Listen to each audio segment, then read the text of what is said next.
ಕನ್ಯಾ ರಾಶಿಯವರ ಜೀವನದಲ್ಲಿ ಆಗಸ್ಟ್ ತಿಂಗಳೇನಿದೆ ಬಹಳ ಪ್ರಾಮುಖ್ಯತೆಯನ್ನು ವಹಿಸ್ಕೊಳ್ಳುತ್ತೆ. ದೊಡ್ಡ ದೊಡ್ಡ ತಿರುವುಗಳು ಸಿಗ್ತಕ್ಕಂತಹ ಮಾಸ ಆಗಿರುತ್ತೆ. ಯಾಕಂದರೆ ಸೂರ್ಯ ನಿಮ್ಮ ರಾಶಿಯ ಒಂದು ಕುಂಡ್ಲಿಯಲ್ಲಿ ನೋಡಿದಾಗ 12ನೇ ಮನೆ ಪ್ರವೇಶವನ್ನು ಮಾಡ್ತಾನೆ. ಬುಧ ಕೂಡ ಅಲ್ಲಿ ಬರ್ತಾನೆ. 12ನೇ ಮನೆಯಲ್ಲಿ ಬುಧಾದಿತ್ಯ ಯೋಗ ಬರ್ತಾ ಇದೆ. ಇದರಿಂದ ನಿಮ್ಮ ಜೀವನದಲ್ಲಿ ಏನಾಗುತ್ತೆ ಎಲ್ಲವನ್ನು ಕೂಡ ಪರಿಪೂರ್ಣವಾಗಿ ತಿಳಿಸ್ಕೊಡ್ತೇನೆ. ಮೊದಲನೇ ಸಾರಿ ಚಾನಲ್ಗೆ ಬಂದಿರುವಂಥವ್ರು ಸಬ್ಸ್ಕ್ರೈಬ್ ಮಾಡ್ಕೊಳ್ಳದೆ ವಿಡಿಯೋವನ್ನು ನೋಡ್ತಾ ಇದ್ದಾರೆ, ದಯವಿಟ್ಟು ಸಬ್ಸ್ಕ್ರೈಬ್ ಮಾಡ್ಕೊಳ್ಳಿ. ಪಕ್ಕದಲ್ಲಿರುವಂತಹ ಬೆಲ್ ಐಕಾನ್ ಕೂಡ ಕ್ಲಿಕ್ ಮಾಡ್ಕೊಳ್ಳಿ. ಇದರಿಂದಾಗಿ ನಾವು ಮಾಡುವಂತಹ ವಿಡಿಯೋಗಳನ್ನು ಮೊದಲು ನೀವೇ ನೋಡಿ ತಿಳ್ಕೊಬಹುದು. ಹಾಗೆ ಈ ಮಾಸದಲ್ಲಿರ್ತಕ್ಕಂತಹ ಗ್ರಹಗತಿಗಳ ಬದಲಾವಣೆಗಳೇನಿರುತ್ತೆ ಅದನ್ನು ನೋಡ್ಕೊಂಬರೋಣ ಬನ್ನಿ.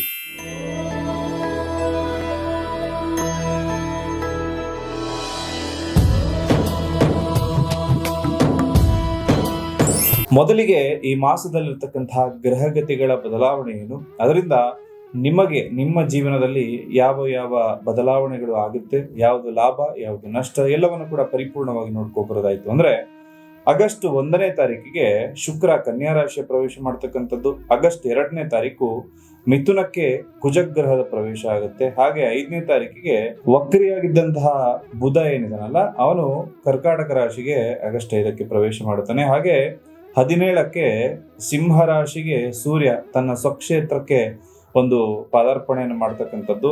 ಹಾಗೆ 22ನೇ ತಾರೀಕಿಗೆ ಸಿಂಹ ರಾಶಿಗೆ ಬುಧ ಗ್ರಹದ ಪ್ರವೇಶ ಆಗುತ್ತೆ. ಇದಿಷ್ಟು ಈ ಮಾಸದಲ್ಲಿರ್ತಕ್ಕಂತಹ ಮೇಜರ್ ಟ್ರಾನ್ಸಿಷನ್ ಆಗಿರುತ್ತೆ, ಅಂದ್ರೆ ಗ್ರಹಗತಿಗಳ ಬದಲಾವಣೆಗಳಾಗಿರುತ್ತೆ. ಇದರಿಂದಾಗಿ ನಿಮ್ಮ ಜೀವನದಲ್ಲಿ ಯಾವ ರೀತಿಯ ಬದಲಾವಣೆಗಳಾಗುತ್ತೆ ಅಂತ ಹೇಳಿ ತಿಳ್ಕೊಳ್ಳೋಣ.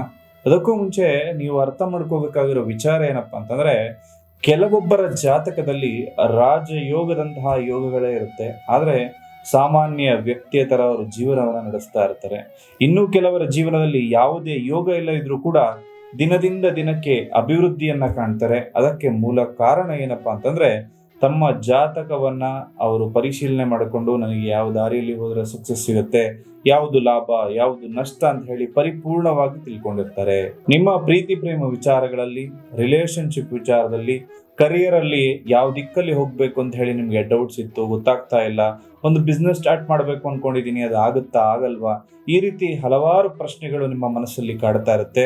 ಎಲ್ಲದಕ್ಕೂ ಕೂಡ ದಾರಿದೀಪವಾಗಿ ನಿಮ್ಮ ಜನ್ಮ ಜಾತಕವನ್ನ ಇಟ್ಕೊಂಡು ಅದಕ್ಕೆ ಸೂಕ್ತವಾದ ಪರಿಹಾರವನ್ನು ನೀವು ಕಂಡುಕೊಳ್ಬಹುದು. ಅಥವಾ ಜಾತಕವೇ ಇಲ್ಲ ಏನು ಮಾಡಬೇಕು ಅಂದ್ರೆ ಒಂದು ತಾಂಬೂಲ ಪ್ರಶ್ನೆ ಅಥವಾ ಪ್ರಶ್ನಾಶಾಸ್ತ್ರಗಳ ಮುಖಾಂತರದಲ್ಲೂ ಕೂಡ ನಿಮ್ಮ ಪ್ರಶ್ನೆಗಳಿಗೆ ನೇರವಾದ ಉತ್ತರವನ್ನ ಕೂಡ ನೀವು ಕಂಡುಕೊಳ್ಳಬಹುದು. ಜೊತೆಗೆ ಪ್ರಶ್ನಾಶಾಸ್ತ್ರದಲ್ಲಾಗಿರ್ಬೋದು ಅಥವಾ ನಿಮ್ಮ ಜನ್ಮ ಜಾತಕವನ್ನ ನೋಡುವಾಗ ಯಾವ ಗ್ರಹಗತಿ ನಿಮಗೆ ತೊಂದರೆ ಕೊಡ್ತಾ ಇದೆ, ಅದಕ್ಕೆ ಏನು ಪರಿಹಾರ ಮಾಡಬೇಕು, ಅಥವಾ ಯಾವ ಗ್ರಹ ನಿಮ್ಮ ಜಾತಕದಲ್ಲಿ ಬಲಿಷ್ಠನಾಗಿದ್ದಾನೆ ಅಥವಾ ಆಕ್ಟಿವ್ ಆಗದೆ ಕೂತಿದ್ದಾನೆ, ಆ ಗ್ರಹಗತಿಗಳನ್ನ ಆಕ್ಟಿವೇಟ್ ಮಾಡೋದ್ರಿಂದ ನಿಮ್ಮ ಕಷ್ಟಗಳೆಲ್ಲ ಪರಿಹಾರವಾಗಿ ಸರಿಯಾದ ದಾರಿಯಲ್ಲಿ ಹೋಗೋದಕ್ಕೆ ನಿಮಗೆ ಅದು ಸಹಾಯಕವಾಗುತ್ತೆ. ಗ್ರಹಗತಿಗಳ ಆಧಾರದ ಮೇಲೆ ಕನ್ಯಾ ರಾಶಿಯವರಿಗೆ ಈ ತಿಂಗಳು ಜವಾಬ್ದಾರಿ ಅಂತಕ್ಕಂಥದ್ದು ಹೆಚ್ಚಾಗುತ್ತೆ.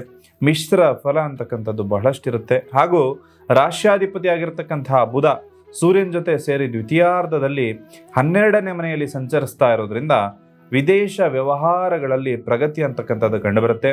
ವೆಚ್ಚಗಳು ಮತ್ತು ಆರೋಗ್ಯದ ಕಡೆ ಹೆಚ್ಚಿನ ಗಮನವನ್ನು ವಹಿಸಬೇಕಾಗತ್ತೆ.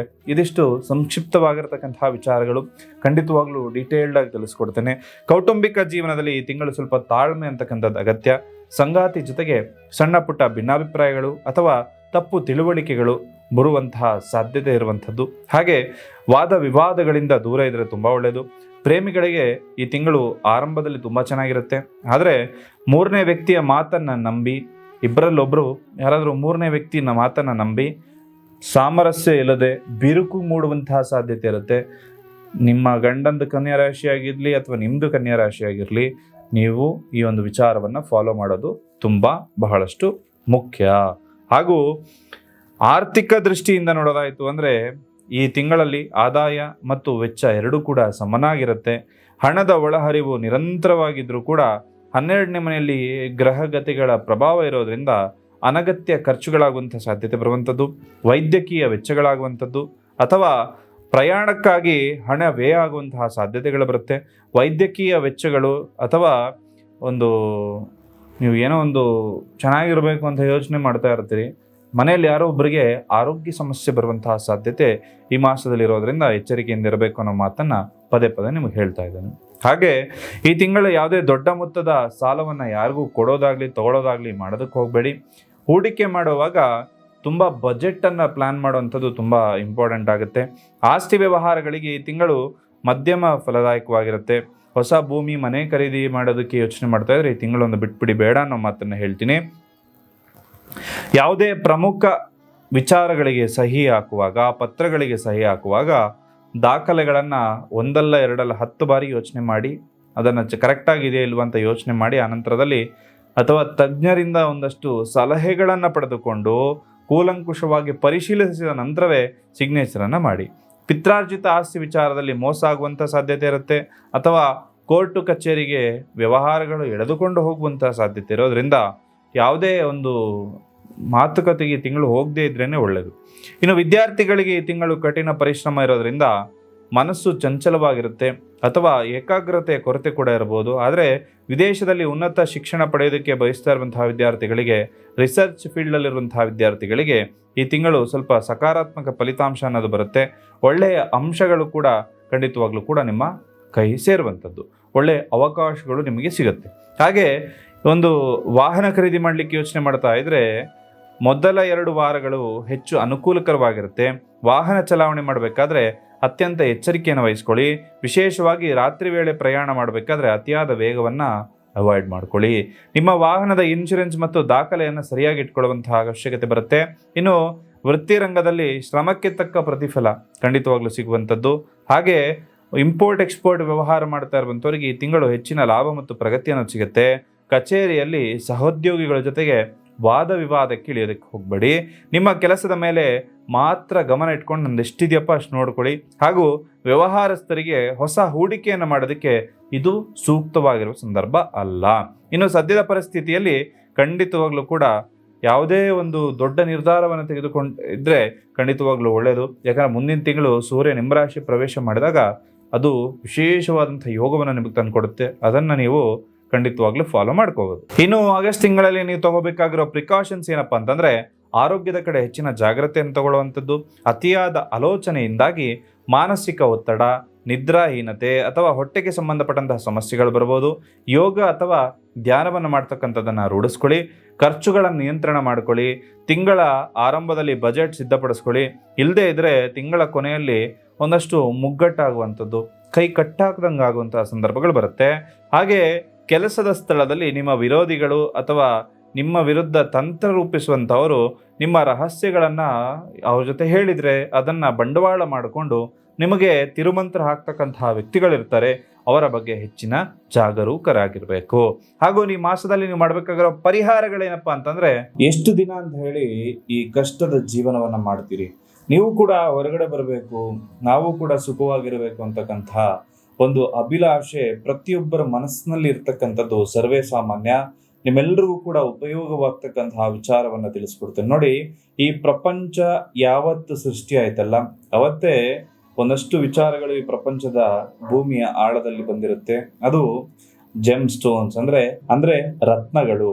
ಈ ರತ್ನಗಳನ್ನ ಬಳಸ್ಕೊಂಡು ನಾವು ಯಾವ ಗ್ರಹಗತಿಗೆ ಸಂಬಂಧಪಟ್ಟಂತಹ ಪರಿಹಾರವನ್ನ ಮಾಡಬೇಕು ಅಂತ ಹೇಳಿ ನಮ್ಮ ಋಷಿ ಮುನಿಗಳು ಹಿಂದಿನ ಕಾಲದಲ್ಲೇ ತಿಳಿಸ್ಕೊಟ್ಟಿದ್ದಾರೆ. ಇದ್ಯಾವುದು ನಾವು ಗೊತ್ತಿಲ್ಲದೆ ಸುಮ್ಮನೆ ಆ ಕಷ್ಟದ ಜೀವನದಲ್ಲೇ ಬದುಕ್ತಾ ಇರ್ತೀವಿ. ಆ ಕಷ್ಟದಿಂದ ಹೊರಗಡೆ ಬರ್ಲಿಕ್ಕೆ ಈ ರತ್ನವನ್ನ ಬಳಸ್ಕೊಂಡು ನೀವು ಕೂಡ ಅಭಿವೃದ್ಧಿಯನ್ನ ಕಾಣ್ಬೋದು. ನಿಮ್ಮ ರಾಶಿಯ ಪ್ರಕಾರ, ಜೊತೆಗೆ ನಿಮ್ಮ ಕುಂಡಲಿ ಹಾಗೂ ನಿಮಗೆ ಏನು ಸಮಸ್ಯೆ ಆಗ್ತಾ ಇದೆ ಅದರ ಪ್ರಕಾರ ಕಸ್ಟಮೈಸೇಷನ್ ಮಾಡಿ ಪ್ರತಿಯೊಬ್ಬರಿಗೂ ಕೂಡ ಬೇರೆ ಬೇರೆ ಆದಂತಹ ಕ್ರಿಸ್ಟಲ್ಗಳನ್ನ ನಾವು ಒದಗಿಸಿ ಕೊಡ್ತಾ ಇದ್ದೇವೆ.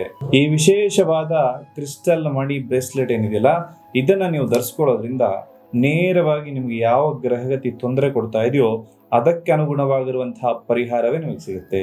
ನಮ್ಮ ಗ್ರಹಚಾರವನ್ನ ನೇರವಾಗಿ ಈ ರತ್ನಗಳು ಕಂಟ್ರೋಲ್ ಮಾಡಬಲ್ಲದು ಮತ್ತು ನಮ್ಮ ಜೀವನದ ಲಕ್ ಅನ್ನೋದು ಕೂಡ ಈ ಒಂದು ಗ್ರಹಗತಿಗಳನ್ನ ಆಕ್ಟಿವೇಶನ್ ಮಾಡೋದ್ರಿಂದ ಖಂಡಿತವಾಗ್ಲೂ ನಮಗೂ ಕೂಡ ಶುಭವಾಗುತ್ತೆ.